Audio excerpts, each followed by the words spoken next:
The Palestinian president said Wednesday his people will not accept any role for the United States in the Mideast peace process from now on, following President Donald Trump's recognition of Jerusalem as the capital of Israel. Mahmoud Abbas spoke at a gathering of heads of state and top officials from Islamic nations at a summit in Turkey that is expected to forge a unified Muslim world stance against Trump's move. Abbas called Trump's decision a crime that threatened world peace.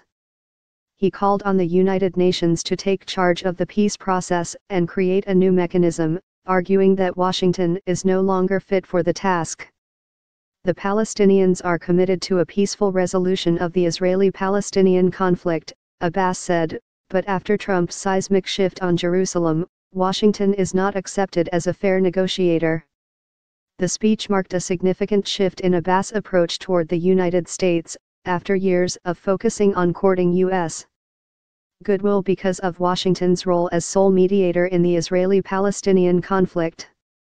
Immediately after Trump's announcement last week, Abbas had said the U.S.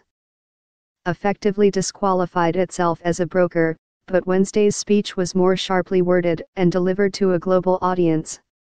Last week, Abbas' aides said the Palestinian leader would not meet with Mike Pence during the U.S.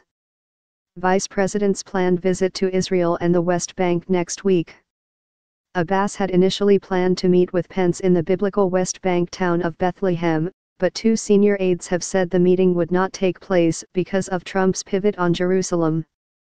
The Istanbul gathering of heads of state and top officials from the 57-member Organization of Islamic Cooperation is also an opportunity for the Muslim world to offer its strongest response yet to Washington's move.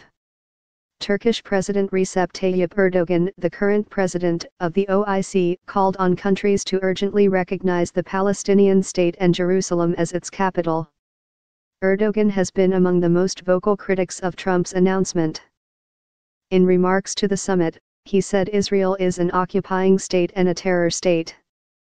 Jerusalem's status is at the core of the decades-long Israeli-Palestinian conflict, and Trump's December 6 announcement was widely perceived as siding with Israel. It also raised fears of more bloodshed as past crises over Jerusalem had triggered violent outbreaks. Earlier, in opening remarks to a pre-summit meeting, Turkey's foreign minister, Mevlut Cavusoglu, told OIC foreign ministers that the U.S. decision aims to legitimize Israel's attempt to occupy Jerusalem. They expect the Islamic nation to remain silent, he said. But we will never be silent. This bullying eliminates the possibility of peace and the grounds for shared life. The U.S. decision is null for us. Most countries around the world have not recognized Israel's 1967 annexation of East Jerusalem. Under a long-standing international consensus, the fate of the city is to be determined in negotiations. Iranian President Hassan Rouhani, Lebanon's President Michel Aoun, Jordanian King Abdullah II and top ministers of numerous nations were also attending the gathering in Istanbul. The Secretary-General of OIC called on countries that have not recognized Palestine as a state to do so.